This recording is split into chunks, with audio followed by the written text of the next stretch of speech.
Rajeshri Venkatramanan, taking short-term classes in YouTube. Today, I am going to read 120 words within 7 minutes. Don't forget to add, like, comments and share. I think you do. Okay, ready.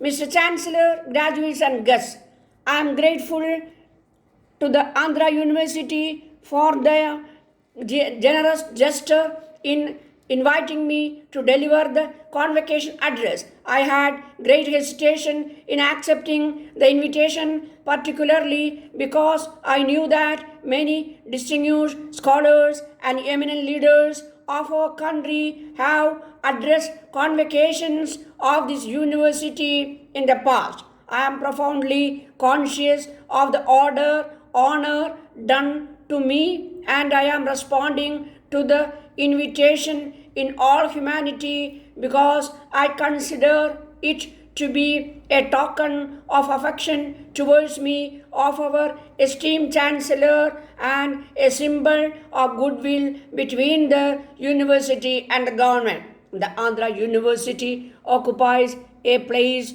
of pride in the educational and cultural activities of our state. Eminent persons like Dr. C.R. Reddy and Dr. S. Radhakrishnan have adorned the post of Vice Chancellor of this university and have contributed largely in building it up into a symbol of cultural renaissance on the Andhra people. For a long time, this was the only university of the Telugu speaking people and served as the beacon light for all scholars, educationists, writers, and scientists from this region. Before the formation of Andhra state and scientists from this region, before the Andhra Pradesh, this university was the only intellectual center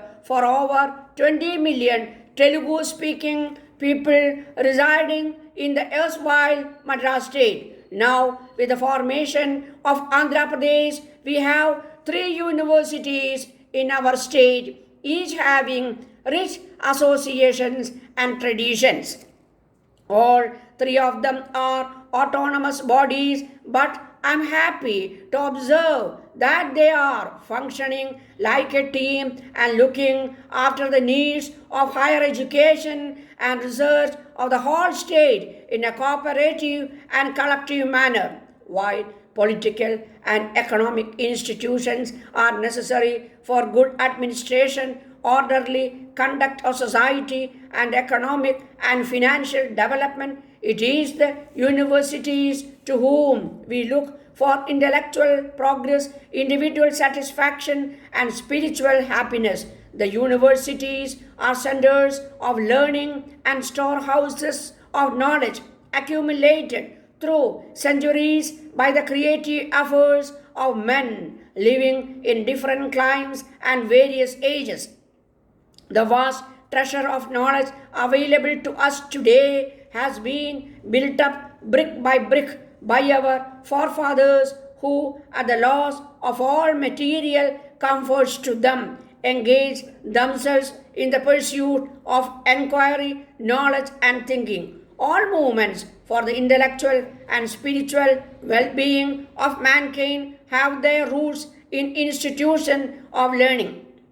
The humanist outlook and the ideal of brotherhood of man have emerged from thinkers and creative workers. The universities have no barriers of race, community, or nationality. Their creed is the acquisition of knowledge and the good of men. In the present context, when the civilized world is divided into power blocks and conflicting national interests, and even facing the danger of annihilation, the universities have to play a very important and significant role in helping nations and peoples to retain their sanity and to function as a member of the community of man.